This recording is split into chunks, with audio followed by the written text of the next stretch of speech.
আগামীকালের রাশিফল চন্দ্র রাশির ওপর মেষ রাশি ৩রা সেপ্টেম্বর ২০২৫। যা আপনাকে নিজের সম্বন্ধে ভালো বোধ করাই এমন কিছু করার পক্ষে এটি চমৎকার দিন। যারা বিবাহিত তাদের আজকের বাচ্চাদের লেখাপড়ার জন্য প্রচুর অর্থ ব্যয় করতে হতে পারে। সবচেয়ে ভালো হয় যদি আপনার পছন্দের মানুষের সঙ্গে আপনার সম্পর্ক খারাপ হতে পারে এমন তর্ক এড়াতে পারেন।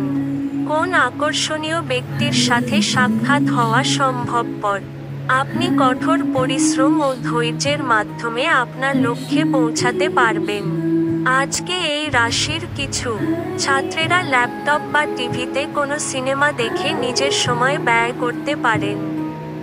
আজ আপনি উপলব্ধি করতে পারবেন যে আপনার বিবাহের জন্য গৃহীত শপথগুলি সত্যই ছিল, কারণ আপনার স্ত্রী আপনার সবচেয়ে প্রাণের বন্ধু। আপনার ভাগ্যবান সংখ্যা 2।